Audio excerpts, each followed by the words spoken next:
Okay, I was going to make you this amazing video, but I don't have a ton of time. So instead, I'm going to do the fast version, and I'm going to talk to you about what to expect tomorrow when you take the FSA writing. It's your last one, woohoo, because you're in 10th grade. All right, so you are going to log on to the computer. You're going to enter a password. You're going to see a screen that is actually a screen split in two. You're going to have your passages on the left side, and you're going to have your writing area on the right side, just like you did in 9th grade and in 8th grade. So all will be well. Now, the first thing that you should do is you're going to have all these passages. It's going to look kind of like this. These passages are about clothing over time. God, that is not exciting. That is very boring, but hopefully your topic will be more interesting. My advice to you is to scroll all the way through the passages. You're going to have to go back and read them. Scroll all the way to the end and look at the writing prompt. This is where it gets really important. This is what I always hammered into you when you were in 8th grade.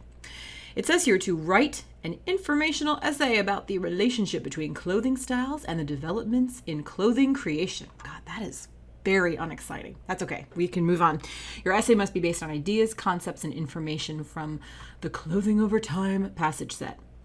All right, so you have to write an informational essay about the relationship between clothing styles and developments in clothing creations. So pretty much in this essay, you're going to be talking about how clothing has changed over time, how clothing styles and developments have changed based on like the developments in clothing creation. So how has the way in which we've made clothes, how has that influenced what clothes look like? Now, I will be honest with you, I didn't read any of these passages, so I cannot tell you the answer, but you are going to have to go through and read them. And as you're reading, you're going to have 2 hours. You're going to have a good chunk of time. As you go through and you read, be thinking about the relationship between how clothing is made and how that influences the styles we have. So you're going to have to eventually write a 4 to 5 paragraph essay, and that essay is going to have information from the text set inside it. And we're going to go over how to do that in just a minute. Okay, you are going to think I'm insane, but I don't care.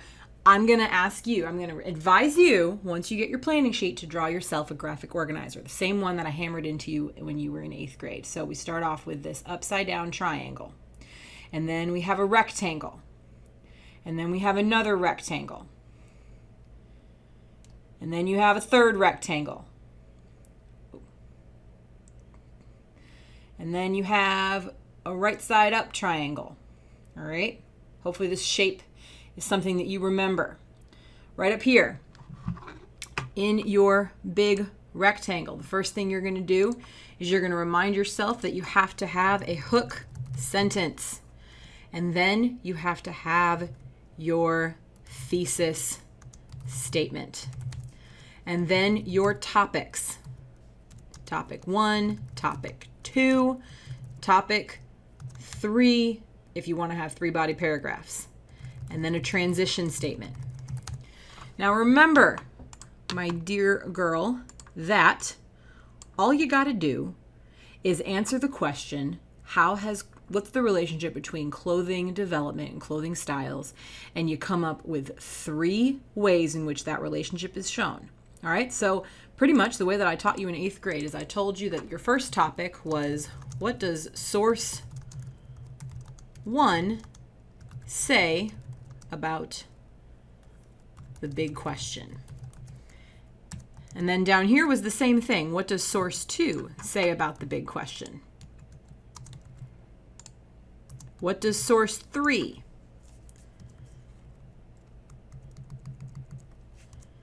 So all you're going to do is go through, and you are going to, in your first body paragraph, you're going to talk about your first topic, topic 1. In your second body paragraph, you're going to talk about topic 2. What is the second source? And in topic 3, I don't think my pen's going to reach that far. You're going to talk about, oh, well, that did not work out well. You're going to talk about what topic 3 has to say, or what about the big question. And remember, this whole essay is about how clothing development influenced style over time. Now, once you get into these body paragraphs, remember, I taught you to start off with your topic sentence, the same one from the intro. And then I taught you to have evidence. That's a quote from the text. And then I taught you to elaborate, which is explain how the quote supports the topic sentence. And then I told you to do the same thing again. Have evidence, have elaboration, and then have a transition sentence. Your transition sentence can be simple. This source shows how clothing styles changed over time. Blah, blah, blah. Now, you're going to repeat this body paragraph thing. So remember, this is body. You're going to repeat this body paragraph thing 3 times, or 2 times if you run out of sources and you can't find anything else to say. And then you want to have a conclusion sentence. Remember, the conclusion is pretty much the intro paragraph in reverse. The first thing you're going to do is you're going to have the words in conclusion. Oh, not cloning. In conclusion. And then you're going to restate your topic sentences. And then you're going to restate your, and then you're going to restate your thesis.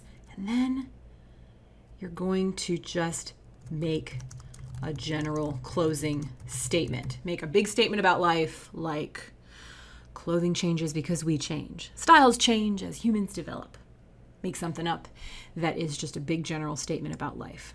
Now, I'm sure that you've become a much better writer in the time that has elapsed since we saw each other last, but that is my advice as you go through and take the FSA. That's what you're going to see. That's what you could do, and hopefully this helps.